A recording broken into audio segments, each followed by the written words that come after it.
সব লোকে কয় লালন কি জাত সংসারে। সেই সুরটা ঘুরে বেড়ায় উঠোন জুড়ে, চাঁদের আলোয় মিশে যায় ধীরে ধীরে। সুরটি আহির কানে এসে বাঁধে। জিজ্ঞাসা করলো। কে গাইছে? রাফিদ বলল। দাদি তার লালন গীতি পছন্দ। বাগানের বিভিন্ন গাছের ডালে হালকা বাতাস লাগে, পাতা দুলে আলতো করে। রাতরানীর গন্ধ ছড়িয়ে পড়েছে চারিদিকে। মনে হয় যেন গোটা বাড়িটাই ঘুমোচ্ছে সেই গন্ধে মাতাল হয়ে। ঘরের ভেতর থেকে শেফালি বেরিয়ে আসা, হাতে 2 কাপ চা। চুপচাপ এসে রাফিদ ও আহিরকে চা দিয়ে যায়। ধীরে ধীরে সময় গড়ায়। আহির বলল। চল বাড়ির পেছনের পুকুর পাড় থেকে ঘুরে আসি। বাড়ির পেছনের পুকুরে জলের উপর চাঁদের প্রতিফলন, যেন 2টি চাঁদ একে অপরের দিকে তাকিয়ে আছে। বক পাখি ঘুমিয়ে আছে ঘাটের ধারে। জলের হালকা ঢেউ পড়ছে সিঁড়ির ধাপে ধাপে। রাতের এই প্রশান্তি এমন যে মনে হয় জগতের সব অস্থিরতা যেন বাইরে কোথাও থেমে গেছে। এই বাড়ির ভিতর শুধু বাতাসের গন্ধ, মাটির শান্তি আর একটা পুরনো সুর বাজছে খুব নরমভাবে, যা শুনলে মনটা নিজের অজান্তে নিস্তব্ধ হয়ে যায়। কিন্তু আহির খুব চিন্তিত। ঘাটের পাড়ে দুজন বসে পাশাপাশি। রাফিদ একটা সিগারেট ধরালো, আহিরের দিকেও একটা ধরিয়ে দিল। সন্ধ্যায় তখন তারা 3জন বাড়িতে ফিরলে আমজাদ তাদের অবস্থা দেখে কিছু বুঝতে পেরে অনেকবার জিজ্ঞাসা করেছিল, কিছু হয়েছে তোমাদের? মীর তখন সত্যটা লুকিয়ে মিথ্যা বলেছিল আমজাদকে। শালুক আহিরের হাতের অবস্থা দেখে দুঃখ প্রকাশ করে। সে তখন বলেছিল ডাক্তারের ব্যবস্থা করছে, কিন্তু আহির নাকচ করল। মীর তাদের মাঝে এখন উপস্থিত নেই। রাফিদ এবং আহিরকে বাড়ি অবধি পৌঁছে দিয়ে কোথাও একটা চলে যায়, কাউকে কিছু না বলে।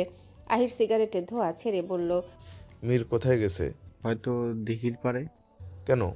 নাচনেওয়ালের উত্তরের আশায়। আহির শুনে হাসে। রাফিদ পুনরায় বলল। ওর মেয়ে প্রেমের প্রস্তাবে রাজি হবে না, আমি জানি। কেন? আহির রাফিদের দিকে তাকালো। এই গ্রামের সাধারণ মানুষেরা মনে করে জমিদার বংশের সাথে সম্পর্ক তৈরি করতে হলে তাদেরও উচ্চ বংশের হতে হবে। ধারণা তো সঠিক। আজ তুমি যদি একজন সাধারণ মেয়েকে বিয়ে করতে চাও, তোমার পরিবার সেটা মেনে নেবে? রাফিদ নিঃশব্দে হেসে বলল। পরিবার সংস্কার নিয়ম নীতির জন্য কত সম্পর্ক ভেঙে যাচ্ছে। যেখানে ভালোবাসার মানুষ দুটো একে অপরকে চাইলেও পূর্ণতা পায় না, পরিবার সমাজ পূর্ণতা পেতে দেয় না। পেছন থেকে তাদের কথোপকথন শুনে নেয় বুলবুল। সে সময় না নিয়ে দ্রুত পায়ে হেঁটে মায়ের ঘরে যায়। মায়ের ঘরে একা ছিল। তাকে বুলবুল জানায়, শুনেছি মীরবাবু মাস্টারের মেয়ের কাছে চিঠির উত্তর আনতে গেছে। ছেলেটা মোটেও সুবেদার না। গ্রামের কোনো মেয়েকে বিয়েও করবে না, শুধু শুধু মজা নিতেছে সহজ সরল মেয়েগুলোর সাথে। দেখবে না পা, তার কপালে মেয়ে জুটবে না। মায়া বুলবুলের কথা শুনে কোনো প্রতিক্রিয়া করলো না। বুলবুল মায়ার কোনো প্রতিক্রিয়া না পেয়ে ঘর ছেড়ে বেরিয়ে যায়। মায়া তাকিয়ে আছে শূন্য মনে আকাশপানে। বুলবুল যেন কাটা ঘায়ে নুনের ছিটা দিয়ে গেল। মায়ার মনটা বিষিয়ে উঠল। চোখে জল জমলো। জলের ফোঁটা গড়িয়ে গালে পড়তে হাত দিয়ে মুছে ফেললো।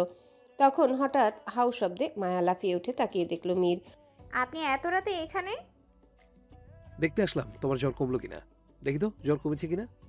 বলে মায়ের কপালে হাত দিয়ে জ্বর দেখতে মায়া সরে গিয়ে পড়ল। আপনার অধিকার নেই আমার শরীর স্পর্শ করার, পরপুরুষ আপনি। ও আচ্ছা, তোমাকে ছুতে বুঝি দলিল লাগবে? দলিল তো আমার কাছে নেই, আর দলিল আমি তৈরি করতেও পারবো না। যাও, ছুঁয়েই দেখবো না। মায়া দৃষ্টি সরিয়ে নেয়। তার মুখটা গম্ভীর। মীর বলল, মন খারাপ? মায়া নিরুত্তর। মীর তখন কণ্ঠ খাদে নামিয়ে মোহময় কণ্ঠে বলল, তোমার সব কিছু আছে, তবু তোমার মন খারাপ। আর দেখো আমার কিছুই নেই, তারপরেও আমি হাসছি। আপনারও তো সব আছে, কি নেই আপনার? মীর ঠোঁট বাঁকিয়ে হেসে বলল, তোমরা দেখো আমার সব আছে, কিন্তু আমি দেখি আমার কিছুই নেই। সবকিছু ঠিক আছে, কিন্তু আমার মা নেই। এই বাক্যটি সবকিছু এলোমেলো করে দেয়। মীর থামে। তার কথা আটকে যাচ্ছে। পুনরায় বলল, আমি এই দুনিয়াতে আমার মাকে খুব কম সময়ের জন্য পেয়েছি। মায়ের আদর স্নেহ আমি ক্ষুদ্র সময়ের জন্য পেয়েছি। মায়ের মায়া ভরা মুখ, মলিন হাসি, তার আদর, তার শাসন, সবকিছু আমার মনে পড়ে। তোমরা যখন রাতে খুব আরাম করে ঘুমো, আমি তখন মায়ের কথা ভাবি। তোমরা যখন মায়ের সাথে অভিমান করো, তখন আমি আফসোস করি। একটা বাক্য তখন আমার চারপাশে ঘোরে। আমার মা নেই, সে তো কবেই দুনিয়া থেকে বিদায় নিয়েছে। মীরের কথাগুলো দুঃখে মাখা। মায়া দেখল মীরের দিকে। তার চোখে জল। মীর জানালার পাশে দাঁড়ায় শান্তভাবে বলল, আমার সামনে কোনো মা তার সন্তানকে আদর করলে, স্নেহ করলে আমার খুব কষ্ট হয়। আমি বুঝতে দিই না, কিন্তু হয়। আমার সব আছে, টাকা পয়সা, বাড়ি গাড়ি, কিন্তু তারপরেও আমি শূন্য, কারণ আমার মাঝে নেই। ভাবতেই অবাক লাগে যে মানুষটির গর্ভে আমি ছিলাম, যার দুগ্ধপান আমি করেছি, আমি হাসলে যে হাসতো, আমি কাঁদলে যে কাঁদতো, সে মানুষটা আর দুনিয়াতে নেই। মীর থেমে কয়েক সেকেন্ড চুপ থেকে বলল, আমি এই দুনিয়াতে মাকে সব থেকে বেশি ভালোবেসেছিলাম, এখনো বাসি, আর চিরদিন বাসবো। মানুষ সব শোক হয়তো কাটিয়ে উঠতে পারে, কিন্তু আমি আমার মায়ের শোক কখনো কাটিয়ে উঠতে পারবো না। মায়া কাঁদছে, ওনার আঁচল দিয়ে নিজের চোখে জল মুছে আপনি কাঁদছেন? মীরকে বলল। মীর আড়ালে চোখ মুছে বলল, না তো, আমি কাঁদছি না। আঙ্কেল আপনাকে অনেক ভালোবাসে। মীর বলল, আমি জানি, মা যখন দুনিয়া থেকে বিদায় নিয়েছে তখন বাবা তো জোয়ান ছিল, চাইলেই দিদি বিয়ে করতে পারতো, কিন্তু আমার কথা ভেবে করেনি।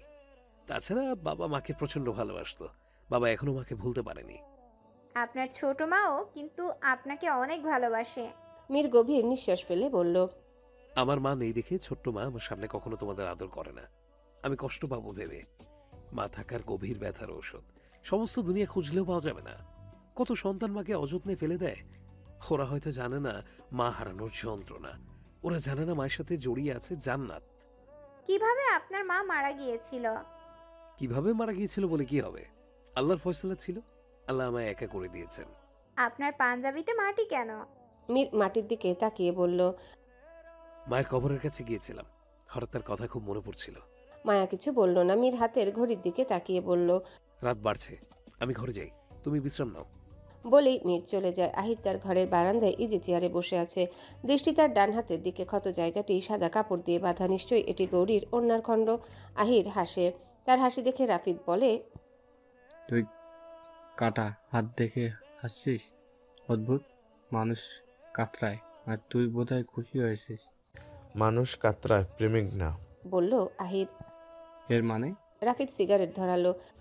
এর মানের ব্যাখ্যা আমার কাছেও নেই। মীর হাজির হয়, হাতে একটা বই। বইটা নিয়ে সোফায় বসে পড়ে। রাফিদ মীরকে লক্ষ্য করে জিজ্ঞাসা করলো, তুই না দিঘির পাড়ে গিয়েছিলি? মীর এ জবাব দেওয়ার আগেই আহির মীরের দিকে তাকিয়ে বলল, মীর, খেয়াল করেছিস আমাকে কিন্তু তোরা তুই বলে ডেকেছিলিস? মীর হাস্যোজ্জ্বল মুখে বলল, বলেছিলাম না যে কোনো পরিস্থিতিতে দুইটা চলে আসবে, আসলো তো। বলা শেষে তিনজনেই হেসে উঠল। হাসি থামিয়ে আহির রাফিদকে লক্ষ্য করে বলল, গৌরীর মা ছাড়া আর কেউ নেই।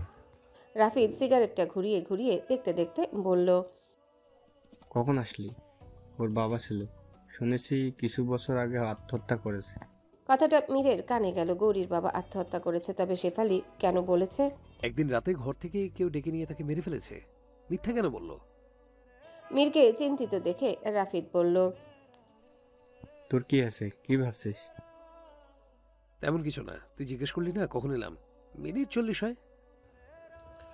তোর হাতে এটা কিসের বই? আহির জিজ্ঞাসা করলো। দ্য সাইলেন্ট ম্যানার বই, বাবাও বইটি পড়েছে।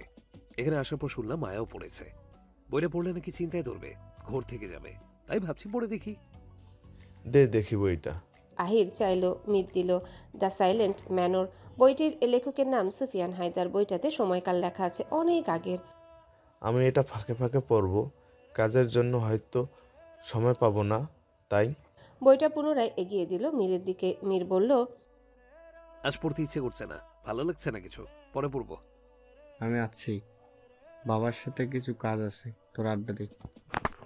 বলেই রাফিদ চলে যায়। রাত বাড়ছে। মায়া ঘরে একা শুয়ে আছে। তৃষ্ণা আজ তার সাথে নেই, তার মায়ের সাথে ঘুমাবে বলে চলে গেছে। মায়া অনেকবার বলেছে তার ভয় করছে, একা একা ঘরে থাকতে পারে না। বিদেশে থাকাকালীন এরকম সমস্যা ছিল না, দেশে ফেরার পর থেকে সমস্যাটা দেখা দিয়েছে। এটা সমস্যা, অযথা ভয়, উদ্বেগ থেকে হচ্ছে কিনা সে জানে না। যেদিন গ্রামে এসেছে সেদিন রাতে জয়ন্তনের সাথে ঘুমিয়েছিল। সেদিন রাতে এক ভয়ঙ্কর স্বপ্ন দেখে, এরপর ঘুম থেকে উঠে দেখে সব মিথ্যে, অর্থাৎ স্বপ্ন। কিন্তু স্বপ্নটার ঘোর যেন রয়ে গেছে।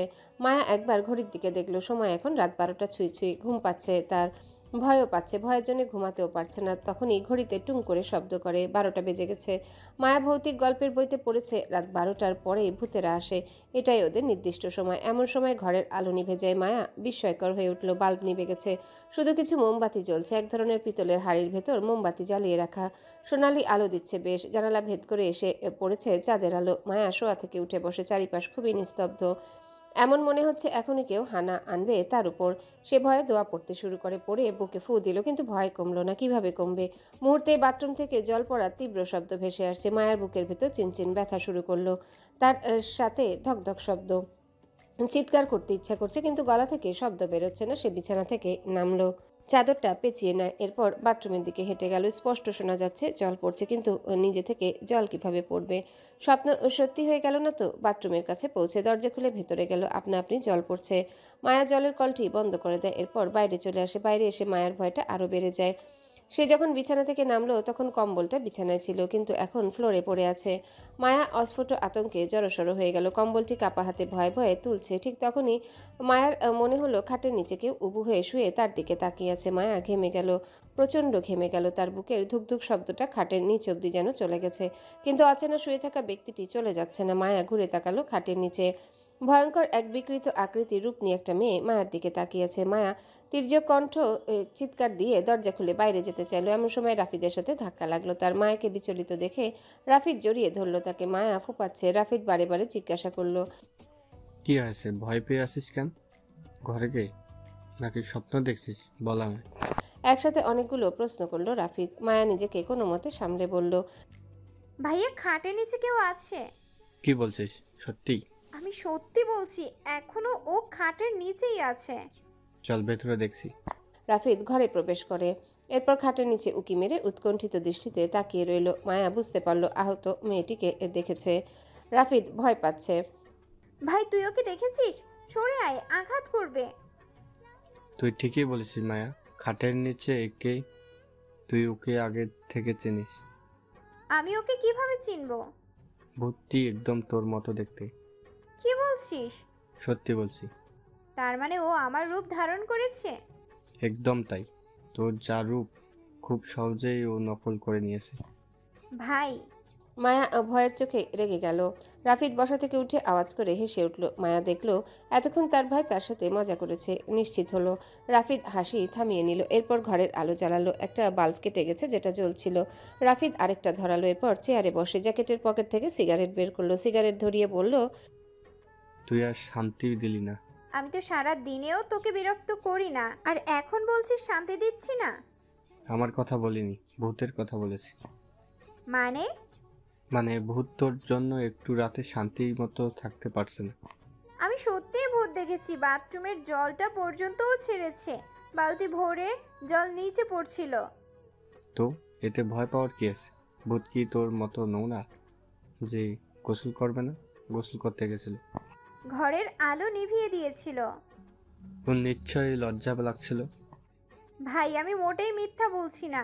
রাফিদ সিগারেটে ধোঁয়া ছেড়ে বলল। মিথ্যা তো আমিও বলছি না। মায়া থেমে গেল। রাফিদ তার সাথে মজা করছে, অথচ সে ভয় পেয়েই আছে।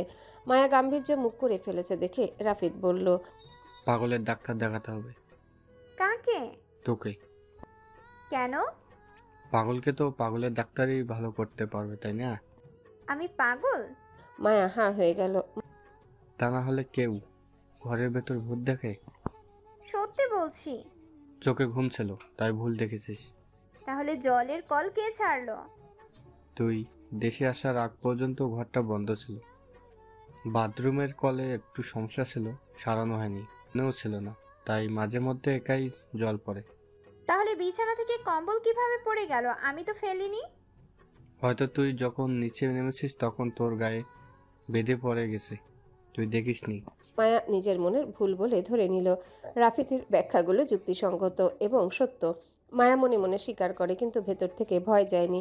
রাফিদ সিগারেট টানা শেষ করে শেষ খণ্ডিত অংশটি বারান্দা থেকে ফেলে দেয়। আচ্ছা তুমি আমার ঘরে কেন আসলে এই অসময়ে? মায়া হঠাৎ নীরব কণ্ঠে প্রশ্ন করলো, তুই থেকে তুমিতে চলে গেলি, হঠাৎ কি হলো? বলো না।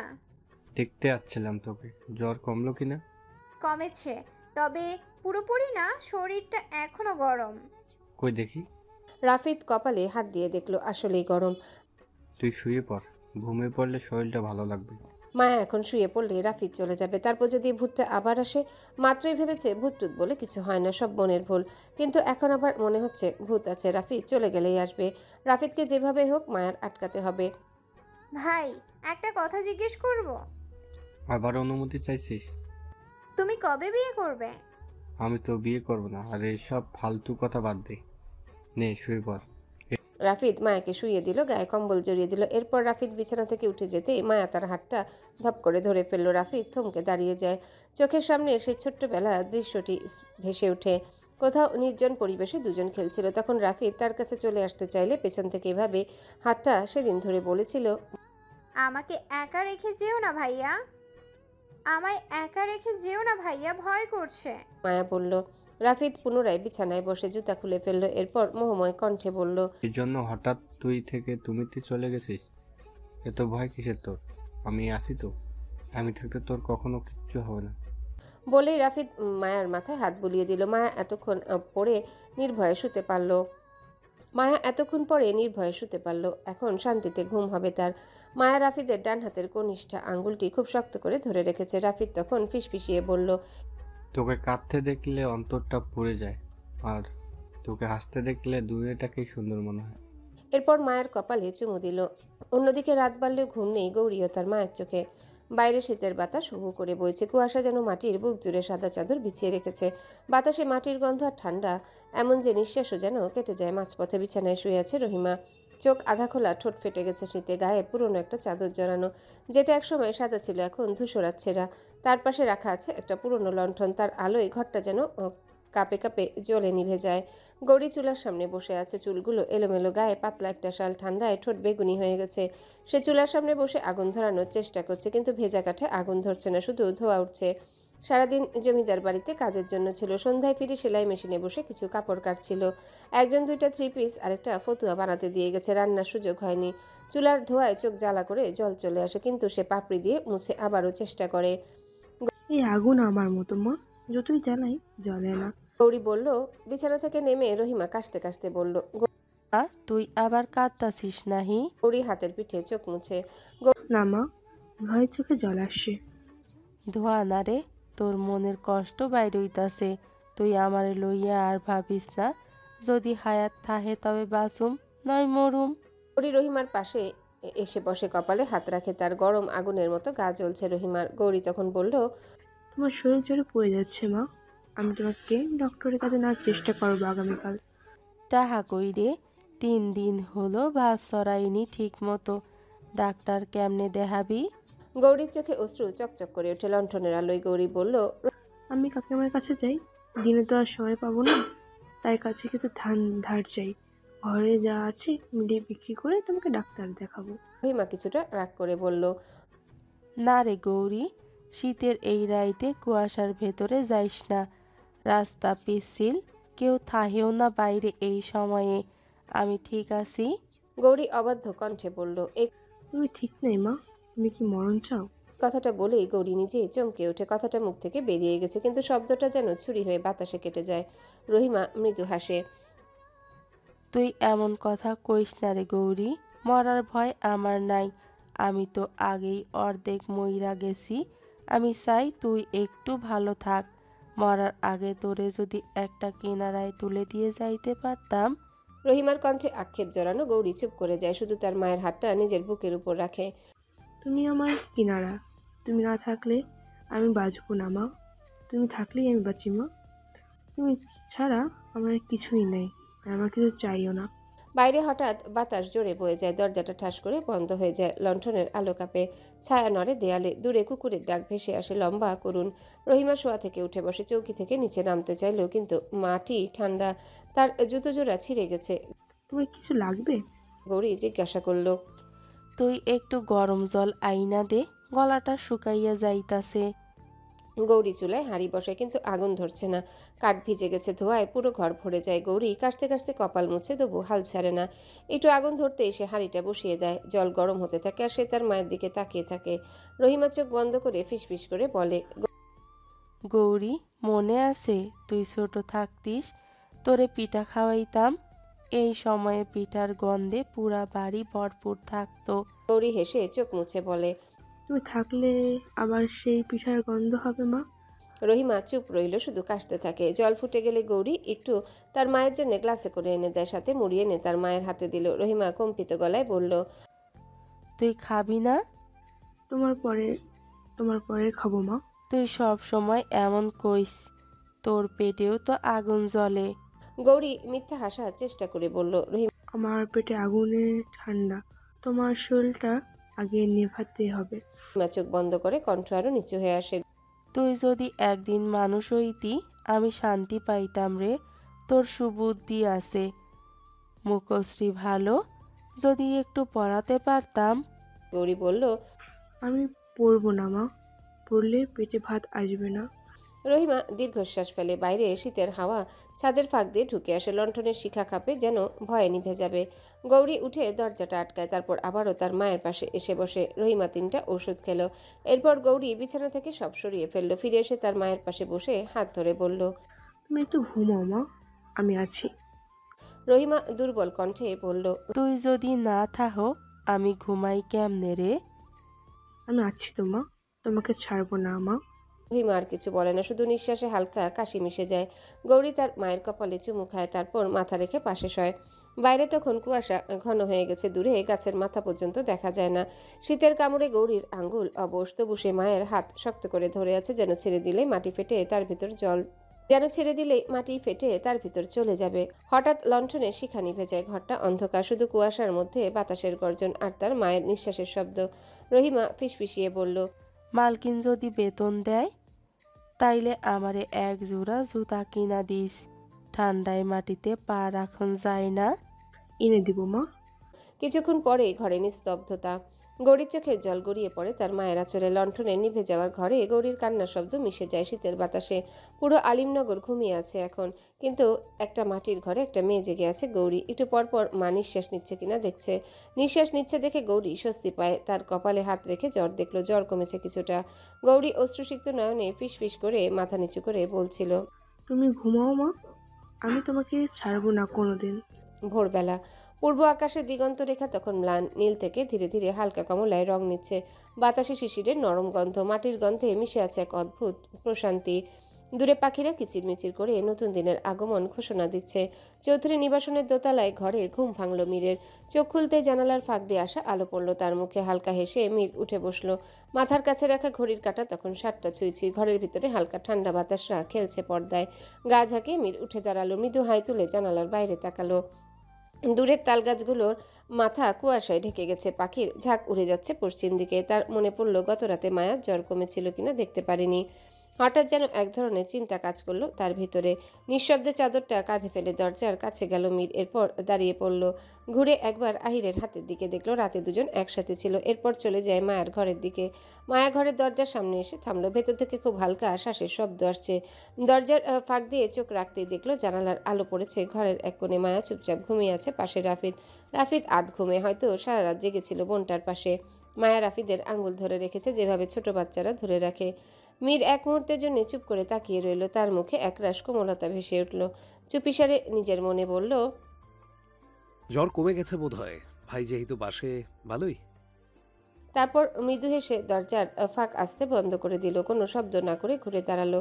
আজ মায়াকে আর বিরক্ত করা যাবে না, এই ভাবনা নিয়ে ধীরে ধীরে প্রাঙ্গণের দিকে হাঁটল মীর। বাইরে তখন সকাল পুরোপুরি জেগে উঠেছে। চণ্ডীবটের নিচে এক বৃদ্ধ কাজের লোক উঠোন ঝাড়ছে, বাতাসে মৃদু ধুলো উঠছে। উঠানের পাশের নলকূপে একজন বালতি ভরছে, জল পড়ছে টুপটুপ শব্দ করে। পুকুর পাড়ে দাসীরা আছে, তারা মূলত সমস্ত অনুচারীদের জন্য রান্না বান্না করে। চণ্ডীবটের নিচে এক বৃদ্ধ কাজের লোক উঠান ঝাড়ছে, বাতাসে মৃদু ধুলো উঠছে। উঠোনের পাশে নলকূপে একজন বালতি ভরছে, জল পড়ছে টুপটাপ শব্দ করে। পুকুর পাড়ে দাসীরা আছে, তারা মূলত সমস্ত অনুচারীদের জন্য রান্নাবান্না করে। মীরের চোখ পড়ল অশ্বশালার দিকে। সেখানে তার প্রিয় অশ্ব অগ্নিল বাঁধা, কালো রঙে সেই অশ্ব যেন সূর্যের আলোয় চকচক করছে। অগ্নিল মীরকে দেখেই মৃদু রেশা ছাড়ল, যেন অভিমান করে বলছে, আজ এত দেরি কেন? মীর এগিয়ে গিয়ে ওর গলায় স্পর্শ করলো। অগ্নিল নাক ঘষল তার কাঁধে। মীর হেসে বলল, চল আজ সকালে একটু ঘুরে আসা যাক বন্ধু। কিন্তু এখনই তার অশ্বে চড়া ঠিক হবে না। মায়ের কথা মনে পড়ল আবার, তবুও অশ্বের গায়ে হাত বুলিয়ে দিল যত্ন করে। তারপর একখানা কাপড়ে অগ্নিলে চোখ মুখ মুছে দিল, জল ভর্তি বালতি থেকে একটু জল খেতে দিল। আকাশের রং তখন আরো উজ্জ্বল হয়েছে। বাড়ির ছাদে কয়েকটা পায়রা বসে আছে, দিগন্তে সূর্যের প্রথম গোলক দেখা দিচ্ছে। মীর একটু দূরে দাঁড়িয়ে দেখলো কুয়াশার চাদর সরছে ধীরে ধীরে। গ্রামটা যেন ঘুম থেকে জেগে উঠছে নতুন দিনের সুরে। রান্নার গন্ধ ভেসে আসছে বাতাসে। মীর গভীরভাবে শ্বাস নিল, যেন এই নীরব সকাল, এই আলো, এই কুয়াশা সবই তাকে এক অদ্ভুত শান্তি দিচ্ছে। হঠাৎ পেছন থেকে ডাক এলো, বাবু চা দিব? মীর ঘুরে দেখলো বুলবুল। মীর হেসে বলল, না বুলবুল, এখনই নয়, আগে একটু হাঁটতে যাব। তারপর আস্তে আস্তে পায়ে পায়ে পুকুর ঘাটের দিকে রওনা দিল। জলচর পাখিরা তখন ডানা ভিজিয়ে খেলছে। পুকুরের জলে সূর্যের প্রতিফলন কাঁপছে হালকা ঢেউয়ে। মীর থেমে দাঁড়ালো, তার চোখে একরাশ নীরবতা। বাতাসে তার চুল এলোমেলো হয়ে গেল। দিগন্তের দিকে তাকিয়ে মীর মৃদুস্বরে বলল, আজ দিনটা ভালো যাবে নিশ্চয়ই। সকালে পাখিরা তার কথার উত্তর দিল যেন সুরে সুর মিলিয়ে। তার অগ্নিল দূর থেকে একবার রেশা ছেড়ে যেন জানিয়ে দিল, আমি আছি মীর। মীর হাসে। মীর তখন দেখলো বাড়ির ভিতরে একটা মেয়ে প্রবেশ করছে। তার মাথায় দীর্ঘ কাপড় টানা। মীর গৌরীকে সন্দেহ করে দ্রুত হেঁটে তার কাছে আসে। গৌরী দাঁড়িয়ে যায়। মীর একবার এদিক ওদিক তাকিয়ে দেখলো, এবার প্রশ্ন করলো। তুমি নিশ্চয়ই গৌরী? গৌরী নিশ্চুপ। আচ্ছা, তোমার বাবা কিভাবে মারা গিয়েছিল? গৌরী এবার যেন একটু অস্বস্তিতে পড়ে গেল। দুহাত শক্ত করে নিজের পোশাক নিজে মুষ্টি করে ধরল। মীর দ্বিতীয়বার কিছু বলার আগে গৌরী বলল, আমার কাজ আছে, দেরি হলে মালকিন বকবে। বলেই দ্রুত পায়ে হেঁটে চলে গেল ঘরের ভেতর। রান্নাঘরে শেফালি মাছ কাটছে, শালুকও আছে। গৌরী গিয়ে কাজে হাত লাগালো। শালুক তার দিকে তাকিয়ে বলল, তোর মায়ের এখন কি অবস্থা? শরীরটা ভালো? আগের মতোই আছে, আর একবার ডাক্তার দেখানো উচিত। তাহলে দেখা। আপনি এই মাসে বেতনটা দিলেই দেখাবো। শালুক নিশ্চুপ রইল। তার হাতে চায়ের পাতিল ছিল। নিচু স্বরে গৌরীকে বলল, সবাইকে চা দিয়ে আয়। উপরে মায়া আছে, ওকেও দিয়ে আসি। অতিথি আছে, তাদের দিতে ভুলে যাস না আবার। গৌরী মাথা আওড়ালো। আচ্ছা। গৌরী চা হাতে নিয়ে দোতলায় গেল। বাড়ির লোক অতিথি কোন দিকের ঘরে থাকে সে জানে না। স্থির হয়ে দাঁড়িয়ে একদিকে চলে গেল। একটা ঘরের সামনে গিয়ে দাঁড়ায়। ঘরের দরজাটা হাট করে খোলা ছিল। গৌরী ভেতরে প্রবেশ করে টেবিলের উপর চায়ের ট্রে রাখলো। এক কাপ চা হাতে নিয়ে বিছানার দিকে ঘুরে তাকালো। আহির ঘুমাচ্ছে চিত হয়ে। ডান হাতটা সোজা করে রাখা, গায়ে কম্বল। গৌরী চিনতে পারে। চায়ের কাপটা সে হাত থেকে রেখে দেয়। এরপর সোজা চলে যায় রান্নাঘরে। কিছু চা পাতা বেটে নিল, কুসুম গরম জল নিল। এরপর পুনরায় আহিরের ঘরে চলে আসে। ধীর স্থিরভাবে আহিরের হাতের পট্টি খুলে দেয়। ক্ষতস্থানটি পুনরায় পরিষ্কার করে দিল। বেটে আনা চা পাতা ক্ষতস্থানে দিল। পুনরায় পট্টি বেঁধে দিল। গৌরী মনে মনে বলল, নিশ্চিত বাড়িতে অতিথি, খেয়াল রাখার মতো বোধ হয় কেউ নেই, সবাই তো ব্যস্ত। এক কাপ চা টেবিলে রাখলো। বাকি চা ট্রেতে করে নিয়ে চলে যেতে পেছন থেকে মলিন কণ্ঠ ভেসে আসে, গৌরী, আমার ক্ষত বিক্ষত জায়গাটি পূর্ণ করে দেওয়ার জন্য শুক্রিয়া। গৌরী থমকে দাঁড়িয়ে পড়ল। আহির সজাগ। এতক্ষণ সবকিছু টের পেয়েছে। গৌরী বুঝতে পারল না। নিজের কাছে নিজের জন্য লজ্জিত হচ্ছে। কিন্তু এখন লজ্জার কি আছে? একজন অসুস্থ ব্যক্তির সেবা করা উত্তম কাজ। গৌরী ঘর থেকে চলে যেতে চাইল। আহির ফের দাঁড় করিয়ে বলল, সরি, আমার হাতের পটলি ভালো করে পেঁচানো হয়নি, খুলে যাবে। গৌরী দাঁতে দাঁত চেপে ঘুরে তাকালো। ট্রেটা রাখলো। আহির খাটের পাশে উবু হয়ে শুয়ে আছে। হাতটা আগ বাড়িয়ে এগিয়ে দিল। গৌরী পা আধভাজ করে বসে হাতের পট্টি খুলে ফেললো। আহির তখন বলল, এটা ঠিক করে দিয়ে যাও। আমি এতক্ষণ সজাগ ছিলাম, চোখ আধ খোলা ছিল। তোমাকে আমি আগেই দেখেছি, বাধা হয়নি। সরি, ভালোই লাগছিল তোমার যত্ন। গৌরী চুপচাপ তার কাজ করলো। আহিরের কোনো কথার প্রতিক্রিয়া করলো না। গৌরী উঠে দাঁড়ালো যাওয়ার জন্যে। আহির শোয়া থেকে উঠে দাঁড়ালো। গৌরীর সামনে দাঁড়িয়ে বলল, তুমি কথা বলতে পারো না? গৌরী পাশ কেটে যেতে চাইলো। আহির হাত বাড়িয়ে বাধা দেয়। জবাব না দিয়ে কোথায় যাচ্ছ? তুমি সত্যি কথা বলতে পারো না? কোনো জবাব নেই গৌরীর। কথা না বলতে পারলে একটা সুবিধা আছে, সুন্দরী মেয়েরা রঙে ঢঙ্গে কথা বলে। কথা শুরু করলে থামে না, মশার মতো ভনভন করতেই থাকে। গৌরী এবারও চুপচাপ। আহির পুনরায় বলল, থাক, তোমাকে বিরক্ত করব না, তোমার কাজ করো, দরকার পড়লে আমি তোমার সাথে কথা বলে নেব। গৌরী চলে যায়। আহির একা একা হাসলো। সকাল গড়িয়ে যায়। মায়া ঘুম থেকে উঠেছে বেশ কিছুক্ষণ। রাফিদ উঠিয়েছিল। শেফালি এসে গরম দুধ আর রুটি সাথে ভিজিয়ে দিয়ে দিয়েছিল সকালের খাবার। তার মনটা উদাসীন। সে জানে পুরোপুরি সেরে উঠলেই বিয়ের আয়োজন শুরু হবে। তাকে একজন অজানা ব্যক্তির হাতে তুলে দেওয়া হবে। ইচ্ছে না থাকা সত্ত্বেও এই বিয়েতে তাকে রাজি হতেই হবে। তার ঘরের দরজাটা খোলা ছিল। গৌরী অনুমতি নিয়ে প্রবেশ করলো। মায়া গৌরীকে দেখে বলল, তুই এখানে? মায়ের শরীরটা ভালো না, তাই আমাকেই আসতে হলো। শুনেছি তো শরীর ভালো না, এখন কি অবস্থা? ঠিক আছে। দেখে মনে হচ্ছে অনেক দিন ঘর থেকে বের হোস না। চল, বাড়ি থেকে ঘুরে আসবি। কোথায় যাব? কোথায় আর, পুকুর পাড়ে। মায়া রাজি হলো। দুজনে পুকুর পাড়ে গেল। পুকুর জলে হাঁস মনের আনন্দে সাঁতার কাটছে। নীরব জল ওদের সাঁতারে ঢেউ তুলছে। সূর্যের কিরণ পড়ছে জলে, যা জল থেকে তার আলো প্রতিফলিত হলো গৌরীর মুখে। দৃশ্যটি দেখলো আহির। আহির, রাফিদ, মীর পুকুর পাড়ে একটা পাথরের বেঞ্চে বসে আছে। তিনজনের হাতে সিগারেট। গৌরীকে দেখে আহির সিগারেট ফেলে দেয়।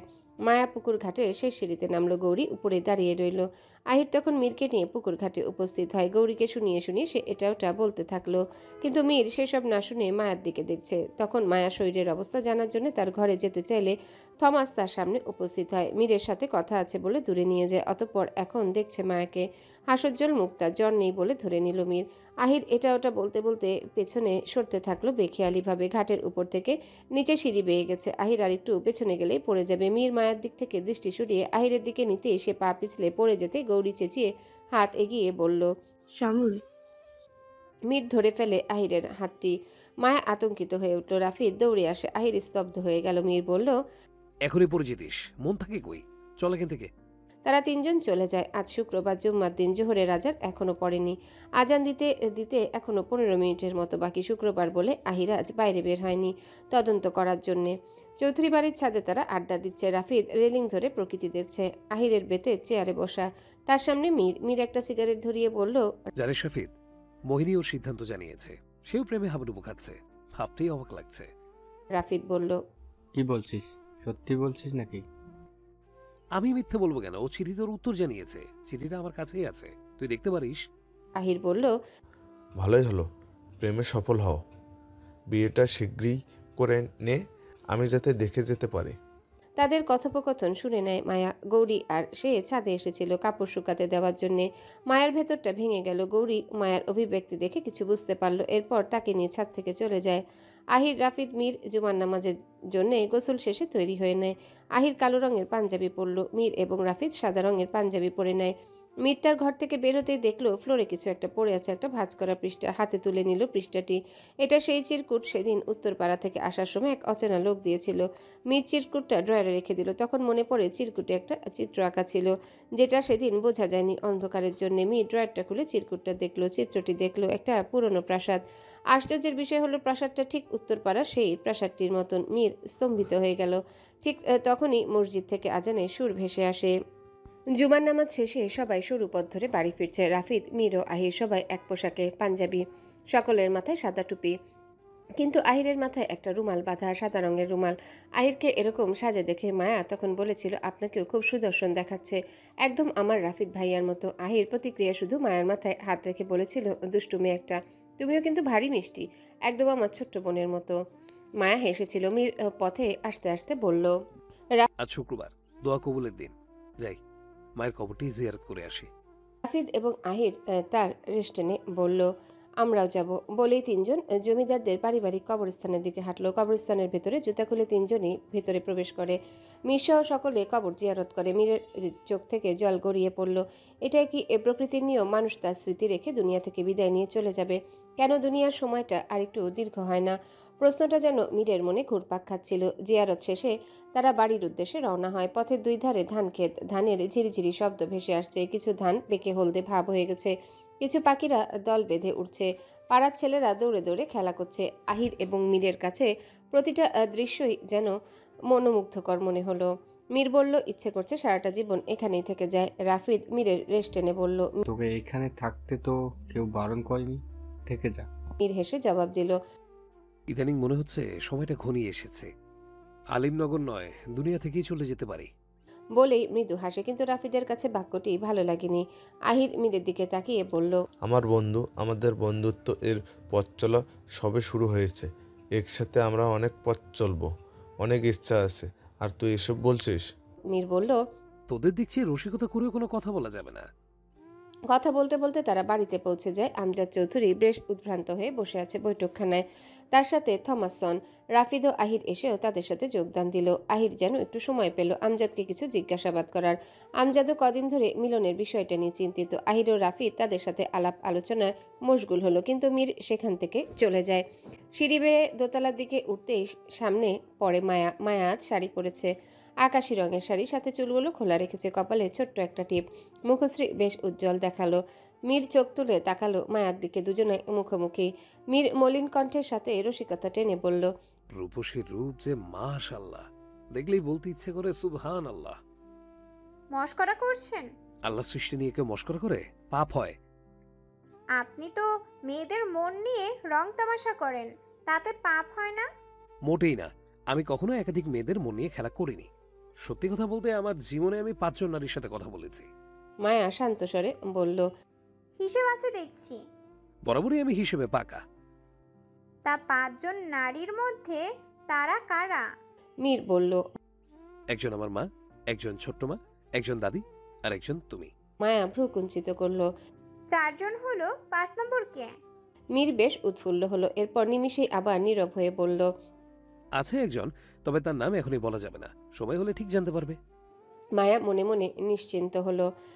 5 নম্বর মেয়েটি নিশ্চয়ই মোহিনী, কিন্তু শব্দে প্রকাশ করল না। আর তার ভেতরটা কিঞ্চিত কেঁপে উঠল। নিজের প্রিয় মানুষটির মুখে তার প্রিয় মানুষের কথা শোনা যেন ছুরির মতো হৃদয় গাঁথে। মায়াকে চুপচাপ দেখে মীর বলল, কি হলো, চুপ করে আছো কেন? মায়া এবার ক্ষিপ্ত হয়ে বলল, সে কৈফিয়ত আপনাকে দিতে হবে, সরুন সামনে থেকে। মীর বলল, সামনে থেকে সরবো কেন? পাশেই তো জায়গা আছে, ওখান থেকে যাও। দেখো আবার পড়ে যেও না কিন্তু, তাহলে ধরার জন্য তোমার স্বামী কিন্তু এখনো আসেনি। মায়া রাগে গজগজ করতে করতে বলল, আমি পড়ে গেলে সামলে নিতে পারবো। পারবে না রূপসী।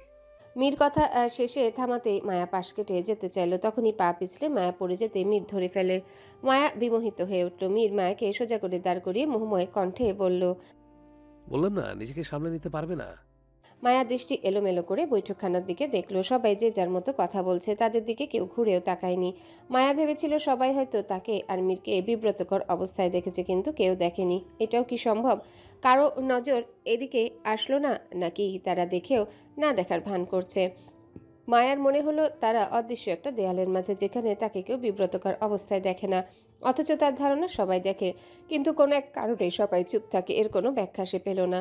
আহির তার হাতের পট্টি খুলে ফেলেছে, যন্ত্রণা নেই এখন আর। তাকে বের হতে হবে সত্যের সন্ধানে। মিলনকে কারা হত্যা করেছে এর সত্যটা তাকে বের করতে হবে। সন্দেহের চোখে প্রথমেই আমজাদ এবং তার বাড়ির সকলে। রাফিদকেও সন্দেহ করছে আহির, তবে এখন পর্যন্ত উপযুক্ত কোনো তথ্য সে পায়নি। বিকেলের দিকে সে অশ্ব নিয়ে আলিমনগরের আনাচে কানাচে চলে যায়। সবকিছু বেশ তাৎপর্যপূর্ণভাবে দেখছে। সংবিধানের ভাষায় বহু বিখ্যাত একটা উক্তি আছে, অপরাধী যতই চালাক হোক না কেন, অপরাধ শেষে প্রমাণ সে রেখে যায়। সেই প্রমাণের খোঁজে যেন আহির। শীতের সময় দিনের গতিটা যেন ক্ষুদ্রতম হয়। এই সকাল শুরু হলো তো এই শেষ। সূর্য হেলে পড়েছে পশ্চিমে। আহির ফোডরার আড়ালে থেকে পশ্চিম দেখলো। সূর্য বিদায় নিচ্ছে। আকাশের আড়ালে লুকিয়ে যাচ্ছে, যেমন সত্য লুকিয়ে যায় মিথ্যার আড়ালে। অশ্বের লাগাম টেনে জমিদারের তাঁত শাসার দিকে গেল। সবাই বাড়িতে চলে যাচ্ছে, ছুটি হয়েছে মাত্রই। আহির পুনরায় অশ্বের লাগাম টানলো। অশ্ব ছুটছে অজানা পথে। তখন আহিরের সামনে একটা গাড়ি এসে থামে। তারই গাড়ি। গাড়ি থেকে নেমে আসে তার সহকারী অরুণ। আহির, স্যার, আমি একটা তাজা খবর নিয়ে এসেছি। কি খবর শুনি? মিলনের লাশ ময়না তদন্তের জন্য নেওয়া হয়েছিল তো, রিপোর্ট এসেছে। কি এসেছে রিপোর্টে? আমরা যখন ওর লাশ পাই তখন ওর মুখটাই থেতলে ছিল, ভালোভাবে দেখতে পারিনি। রিপোর্টে এসেছে ওর চোখ দুটো উঠিয়ে ফেলা হয়েছে। কি বলছো? আহির স্তব্ধ। কেসটি আরো জটিল হয়ে গেল। হ্যাঁ স্যার। আর কিছু বলল না। গভীর রাত। একটা মেয়ের চিৎকার, বন্ধ গুদামঘর। পরদিন সকালে একজন ছেলে নিথর দেহ পাওয়া যায়। আহিরের আগেও অনেক কেস সমাধান করেছে, মার্ডার কেস।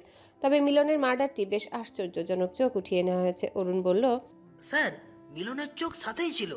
এই বললে সাথে ছিল না, এখন বলছো সাথে ছিল। স্যার, আমি বলতে চাইছি চোখ তুলে নিয়েছিল ঠিকই, কিন্তু যেদিন ওর লাশ পাওয়া যায় লাশের পাশেই পড়েছিল। গ্রামের দারোগা তাই বলেছে। অরুণ চলে যায়। সন্ধ্যা ঘনিয়ে আসছে।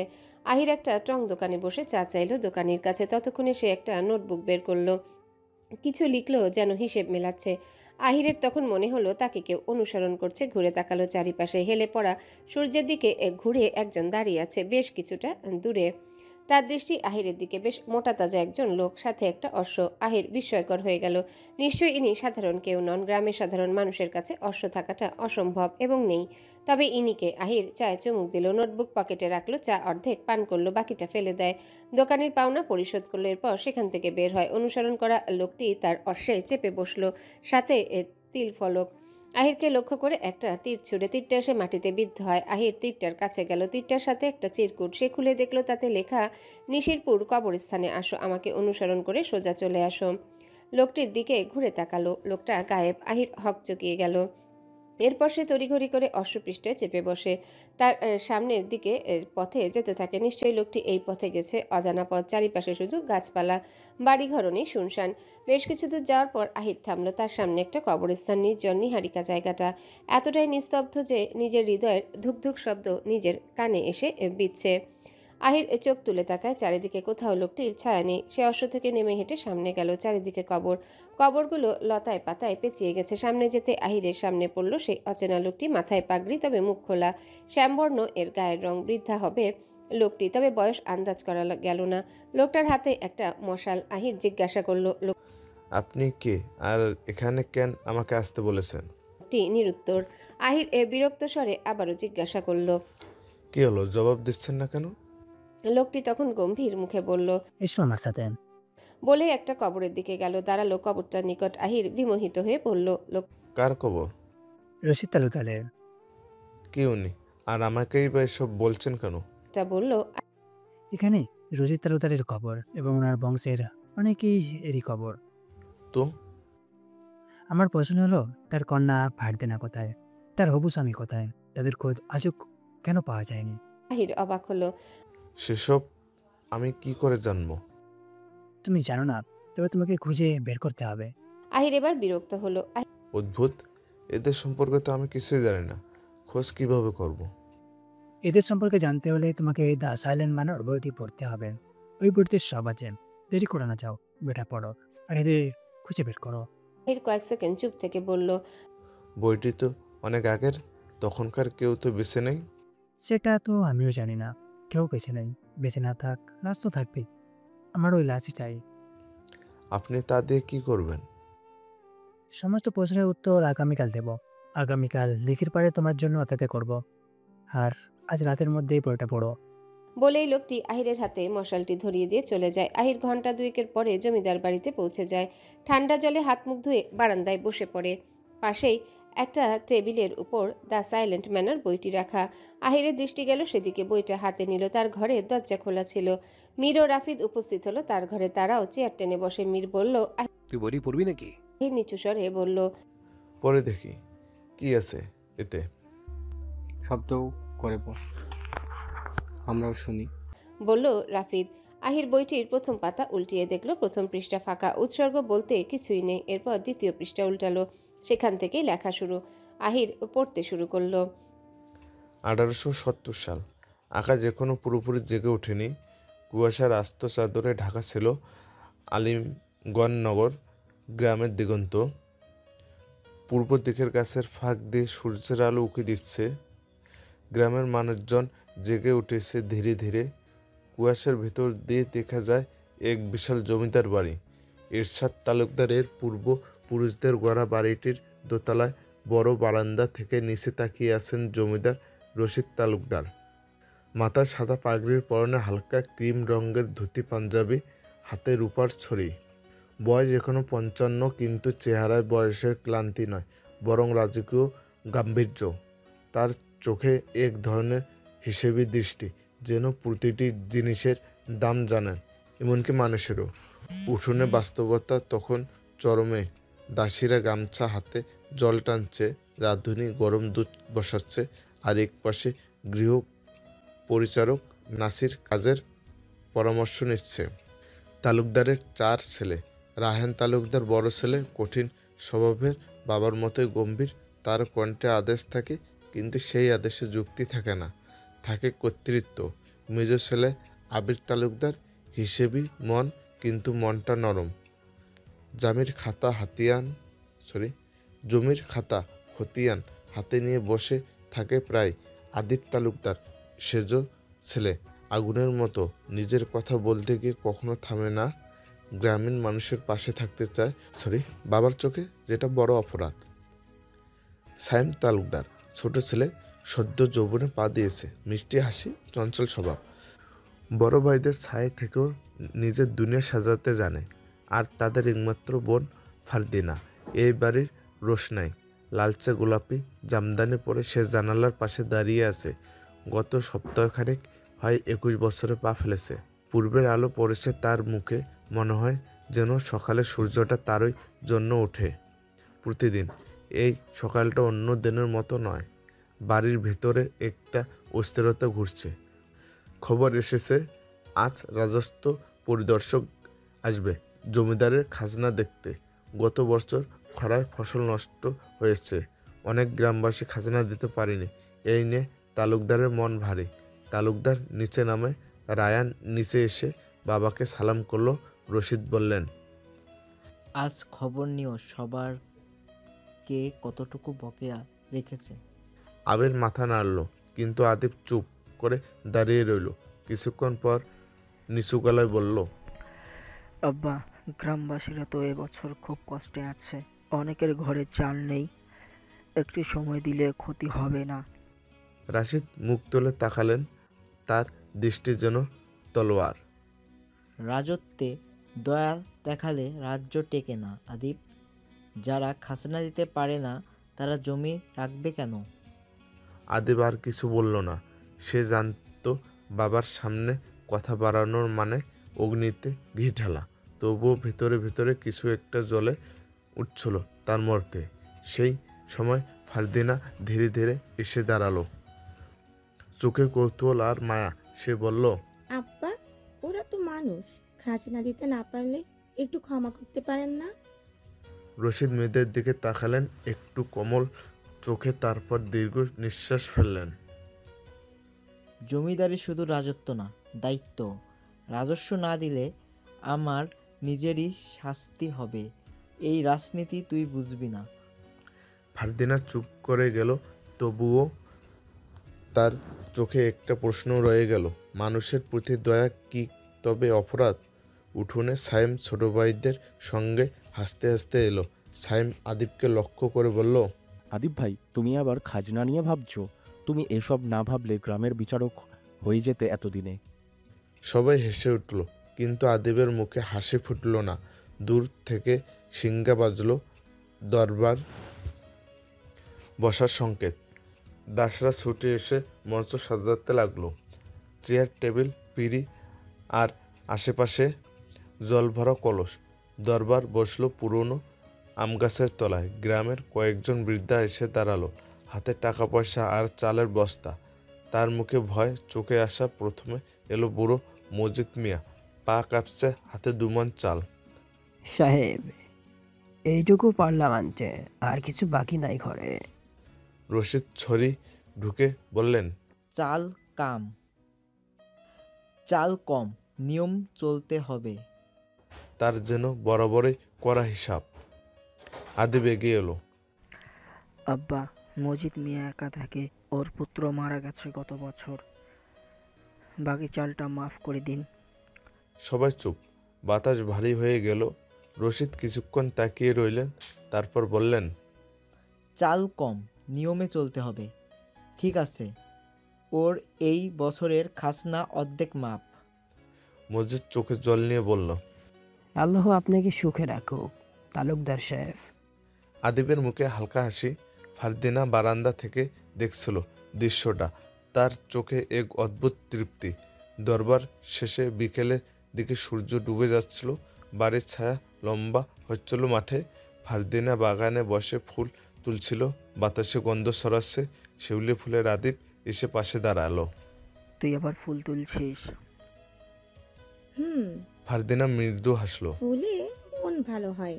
সকাল থেকে সবাই এত কড়া কড়া কথা বলছে, একটু শান্তি দরকার।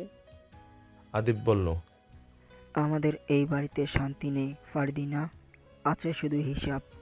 ফারদিনা তাকালো ভাইয়ের দিকে, তারপর চুপচাপ ফুলের ঝুড়ি হাতে নিয়ে চলে গেল ভেতরে। বাড়ির পূর্বের বারান্দাগুলোতে তখন হালকা আলো জ্বলছে। দূরে পুকুরের জলে প্রতিফলিত হচ্ছে বাড়ির ছায়া। বাতাসে একটা মৃদু সুরে ভেসে আসছে। পুকুর ঘাটে কেউ ঘাটিয়ালি গাইছে, মাঝি নাও ছাইটা দে রে, সময় তো আর নাই। রশিদ তালুকদার দোতলার জানালা থেকে নিচে তাকিয়ে রইলেন। তার মুখে এক ছায়াময় ভাব। তিনি জানেন তার রাজত্ব এখনো টিকে আছে, কিন্তু মানুষের মন থেকে তিনি ধীরে ধীরে হারিয়ে যাচ্ছেন।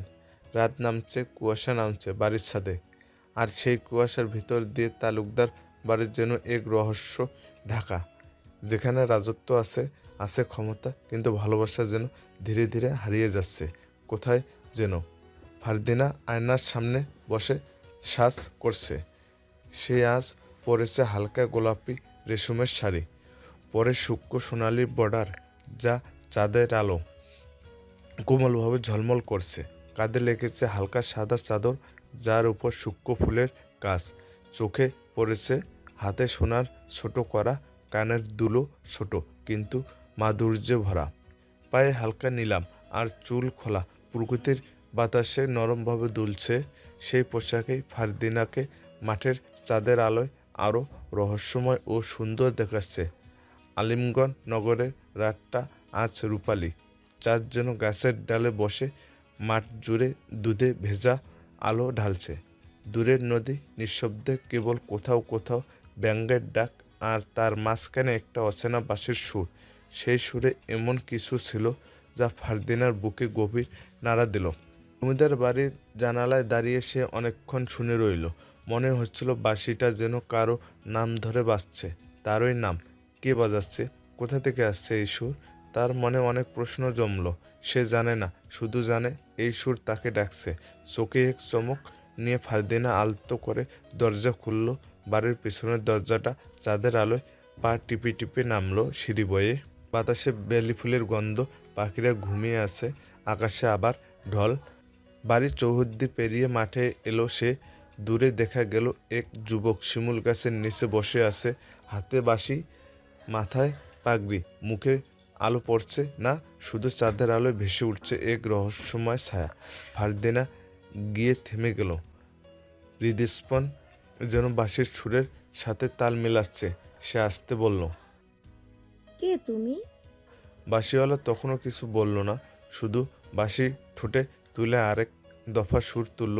সেই সুর ছিল এমন এক শান্তি, এমন এক ডাক, যা ফারদিনাকে আকৃষ্ট করলো। ফারদিনা করুণ কণ্ঠে জিজ্ঞেস করলো, কে তুমি? যুবকটি বলল, আমি রাখাল, বাঁশিওয়ালা।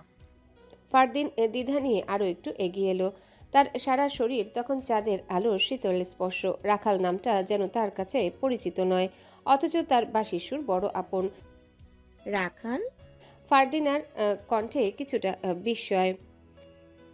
তুমি এই রাতে এখানে বাঁশি বাজাচ্ছ কেন? আর তোমার বাঁশির সুর এমন কেন? রাখাল বাঁশি নামিয়ে রাখলো, কিন্তু মাথা থেকে পাগড়িটা নামালো না। তার চোখে মুখে এক অদ্ভুত মায়াবী ছাপ, গায়ের রং উজ্জ্বল শ্যামবর্ণে। সে ধীরে ধীরে মুখ তুলে তাকালো।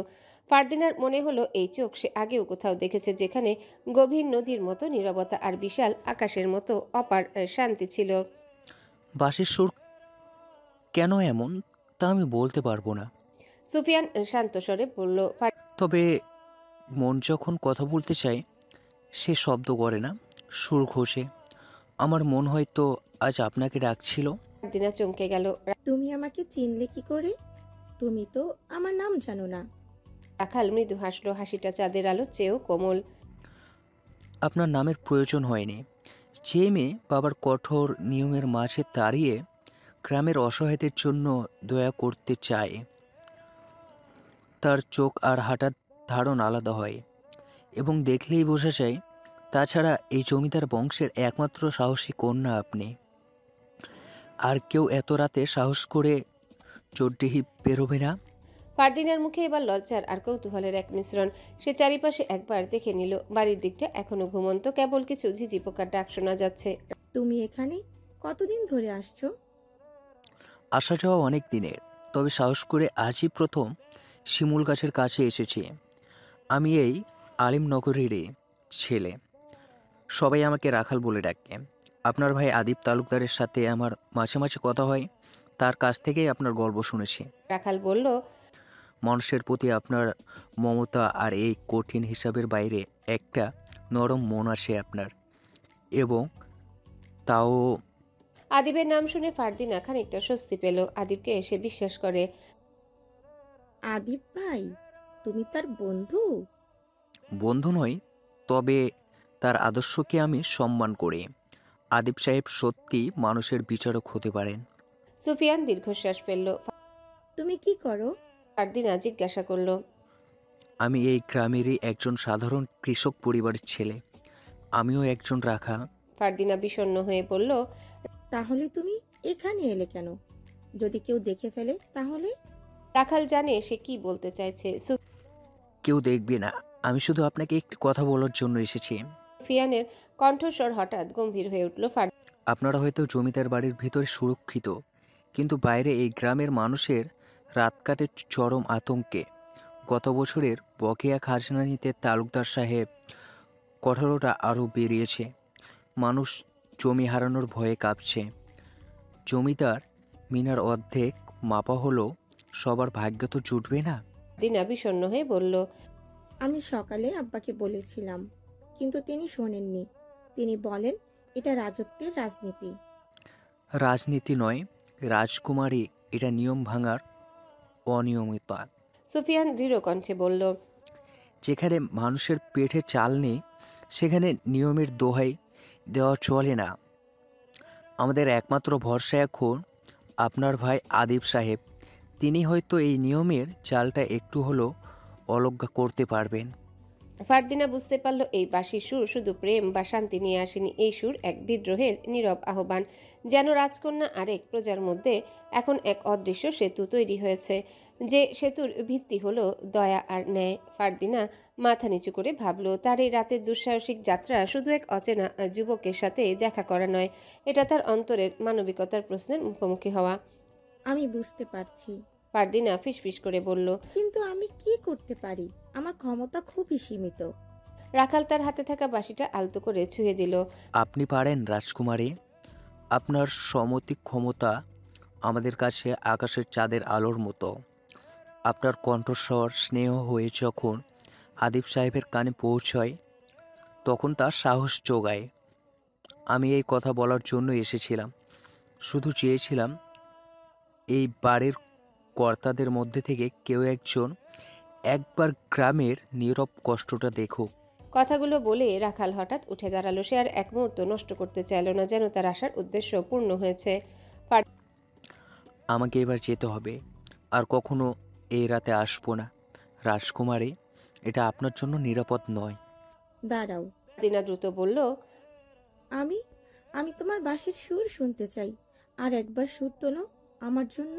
রাখাল কিছু না বলে তার কপাল থেকে পাগড়িটা আরেকটু নিচে টেনে দিল। তারপর বাঁশিটা ঠোঁটে তুলে ধরল। এইবার সুরটা আগের চেয়েও করুণ, গভীর এবং আরও বেশি অস্থির। সুরটা যেন এক গোপন প্রতিশ্রুতি। আদিব এবং ফারদিনা, দুই ভাই বোন যেন গ্রামের মানুষের জন্য কিছু একটা করার চেষ্টা করে, তারই যেন ইঙ্গিত। চাঁদের আলোয় শিমুল গাছের নিচে দাঁড়িয়ে সুফিয়ান যখন বাঁশি বাজাচ্ছিল তখন ফারদিনার মনে হলো ঝোপঝাড়ের মধ্যে থেকে কেউ আসছে।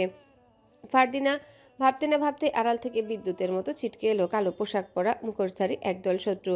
তারা ফারদিনাকে লক্ষ্য করে ধারালো অস্ত্র উঁচিয়ে এগিয়ে এলো। ফারদিনা হতচকিত হয়ে এক পা পিছিয়ে গেল, কিন্তু রাখাল এক মুহূর্ত নষ্ট করলো না। তার বলিষ্ঠ হাতটি বিদ্যুৎ বেগে ফারদিনার কোমরের চারিপাশে আলতো করে জড়িয়ে ধরলো এবং তাকে নিজের পেছনে ঢাল হিসেবে টেনে নিল। শত্রুদের প্রথম আক্রমণটি বাতাসের গতিতে ব্যর্থ হলো। ভয় পাবেন না, শান্ত অথচ দৃঢ় কণ্ঠে রাখাল বলল। এই তীব্র উত্তেজনার মাঝেও তার কণ্ঠস্বরে যেন এক অদ্ভুত আশ্বাস। এরপর শুরু হলো লড়াই। তবে এই লড়াই শুধু শত্রুকে হারাবার জন্য নয়, এ যেন তার গ্রামের মানুষকে রক্ষা করার এক কাব্যিক নৃত্য। রাখাল বাম হাতে ফারদিনাকে নিজের সাথে শক্ত করে ধরে রাখলো, শত্রুর প্রতিটা আঘাত থেকে তাকে আড়াল করলো। ফারদিনা রাখালের পিঠে হেলান দিয়েছিল, তার হৃদস্পন্দন স্পষ্ট অনুভব করছিল, যা ভয়ের চেয়েও বেশি ছিল এক অদ্ভুত শিহরণ। রাখাল যখনই কোনো শত্রুকে পাল্টা আঘাত করে তখন তার শরীর ফারদিনার শরীরের সঙ্গে ঘষা খায়। প্রতিটা মোচড় যেন এক আবেশ, শত্রুদের এক একজনের দিকে। সে যখন লাথি ছুড়ল তার কোমর বেঁকে গেল, আর ঠিক সেই মুহূর্তে ফারদিনার হাত রাখালের বুকের পেশিতে আলতোভাবে ছুঁয়ে গেল। এই স্পর্শে রাখালের মনোযোগ একটুও নড়ল না, বরং এক নতুন শক্তি পেল। প্রতিপক্ষের অস্ত্র যখন তাদের দিকে ধেয়ে আসে রাখাল তখন এমনভাবে ঘুরে যায় যাতে সে এবং ফারদিনা দুজনেই যেন এক সুতোয় বাঁধা।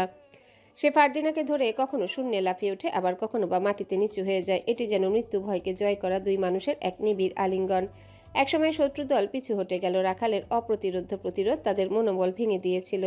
তাদের বুক এখনো উত্তেজনায় কাঁপছে। লড়াই শেষ। ফারদিনার মুখের দিকে তাকিয়ে দেখল রাখাল। সেখানে নেই কোনো ভয়, আছে শুধু এক গভীর মুগ্ধতা। রাখাল আলতো করে ফারদিনার গাল ছুঁয়ে দিল। ফারদিনা দূরে সরে বলল, কি করছো? গালে রক্ত ছিঁড়ে পড়েছে, মুছে দিচ্ছিলাম। ফারদিনা মোহময় কণ্ঠে বলল। ওরা কাকে আক্রমণ করতে এসেছিল? রাখাল মাথা থেকে পাগড়িটা খুলল, ধীরে স্থির কণ্ঠে বলল, আপনাকে রাজকুমারী, আমার কি আছে যে আমাকে আক্রমণ করবে? শুনুন রাজকুমারী, গরিবের শত্রু হয় না।